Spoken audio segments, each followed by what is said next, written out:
everyone. If you are new here, welcome to my channel. If you are not new here, welcome back, friends and family. These are the yummy ingredients that we'll be using today. If you notice here, I'm just saying that this is an opaque, it's not a UV resin colour.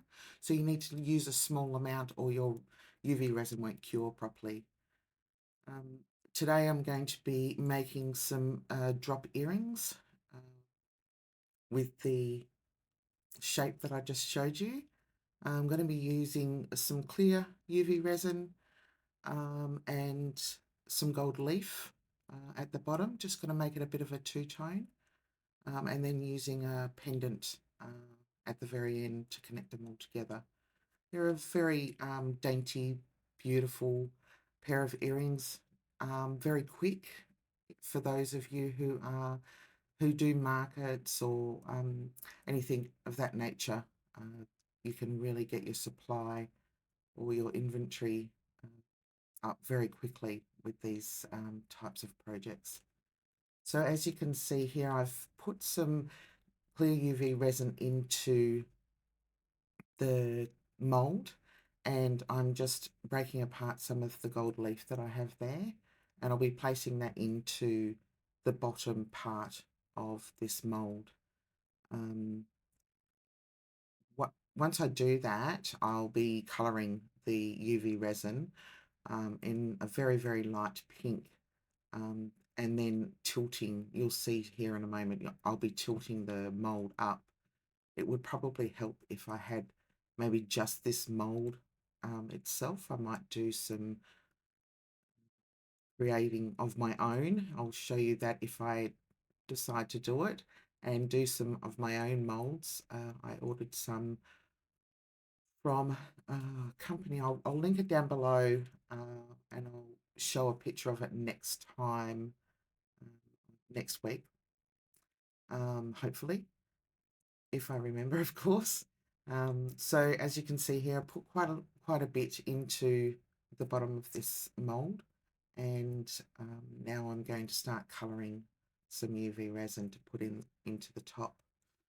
When colouring UV resin, a lot of the time I use a silicone, like a really small silicone mold, not a mold, silicone bowl, I should say, get my words right. And I they don't last a long time, so I've recently had to chuck mine out. So I've been using the silicone mats, and they work just as well, to be honest. And these silicone mats that I've got here, I got from Temu quite a few months back, and I've cut them up and used them on the acrylic blocks that I've gotten from there as well. They've come in really handy for these types of projects. Um, so I don't think I'll be getting the silicone bowls back, but don't quote me on that. I might change my mind as we do. So just colouring this resin up. Make sure that you mix the colours well to get a uniform colour, if that's what you're going for. But if you want a bit of a marbling thing going on, by all means, stop at some point when you're getting all that streaky marbling look. It is a beautiful look, but that's not what I'm going for today. So I'm mixing this up really, really well to get that uniform, very light baby pink colour. And then what I'll do is, as I said before, I will tip the mould up slightly to push the clear UV resin to the bottom of the mould that we're using. Then I'm going to pick up the coloured UV resin and straight away put it into the top of this mould. And what I'm hoping to do here is to push the clear UV resin to the bottom of the mould, because I don't have 3 hands, so it would be handy if I had a smaller mould again. Maybe I can make up one of those, but for the moment I'm hoping that it'll just push it all the clear UV resin down to the bottom of the mould, and then I'm going to take a small micro brush and just give it a bit of a hand just to spread out a little bit more evenly, and then once I'm happy with that, I'm going to put a little bit more of the clear UV resin in, but only at the top, just to maybe help it push down a little bit more. It's just the look I'm going for, where we've got almost I don't know, it's not an ombre, but it's gives a bit of a wispy look down into the clear UV resin where we've got the gold foil, and then we'll cure that off.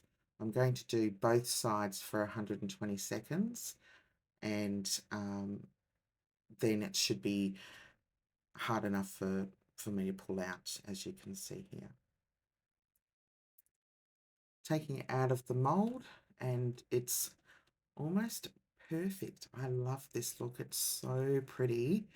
And what I'm going to do is I'm going to flip it over because it's got a bit of an edge. When you take it out of the mold, it's got the outline of the edge of the mold is, you can feel that it can be quite sharp. You could sand that down and get a smoother finish, but I'm just going to dome it up because I don't need to be careful of the hole for the findings because there isn't one.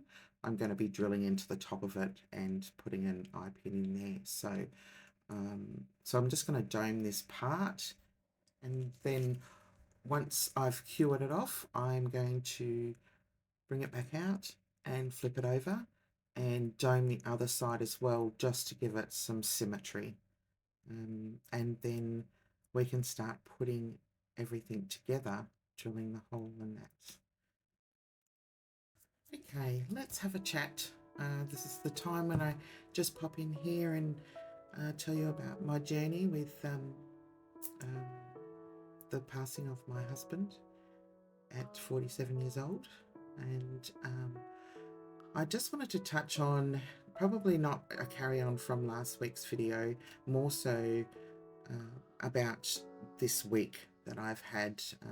I've sort of gone down into a deep dark hole again, and it hasn't been a fun time. My husband's birthday has just been and gone on the 15th, and we always celebrated together, and we celebrated loud and big, and he was always a lot of fun to be around. So it was quite a difficult day, and it's been quite a difficult week. But as I've said previously, creating things can help, and although I didn't have any motivation whatsoever to do anything on those days, I pushed myself. Not all the time. There were times when I just had to walk away, but the times that I was doing something, I was just thinking to myself, he would be so proud. And then other times I would be thinking, does he think that I'm not grieving him? Sort of shaming myself into thinking that I'm doing the wrong thing. But we are our own worst critics, and I don't seem to take my own advice sometimes, and be a little bit kinder to myself. So that's just a reminder to everyone, be kind to yourself. So back to it. Look at this. Can you see this little cutie? I couldn't believe when I found these at my local Bunnings store here in Australia. Those little tiny super glues were just so cute. I couldn't pass them up. They're probably more expensive than I needed to buy, but they were cute, and the nozzles on them are so fine, like in a fine tip, that I was able to put, instead of using the cardboard, which I normally do, and using the micro brush to put some super glue into the hole that I've just drilled, that it was a perfect fit.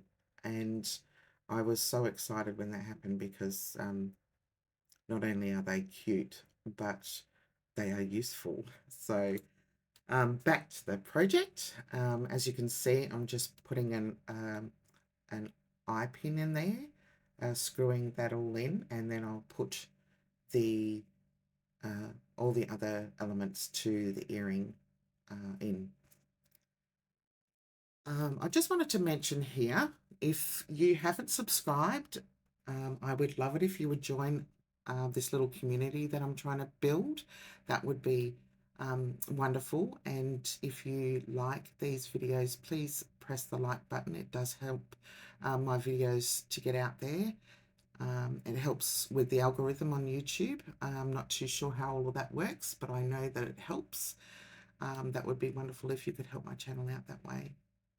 I also have a little bit of an announcement. I am doing a collaboration with Claire's Crafty Corner and other beautifully skillful creators all over the world are entering into this. So there'll be an extra video this week, and I think that comes out on the 21st. Maybe that's UK time, so it'll probably come out on Sunday the 22nd, if I'm right. Sometimes I'm not, but I like to think I am.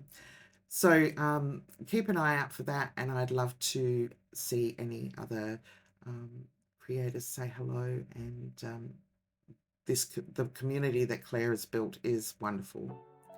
So here we are at the end of this video, and I think these have just turned out so beautiful. I am so happy with them, and thank you so much for staying with me to the end. I really appreciate all of you, and I love you all. Be kind to yourself and be kind to others, and I will see you next time. Bye for now.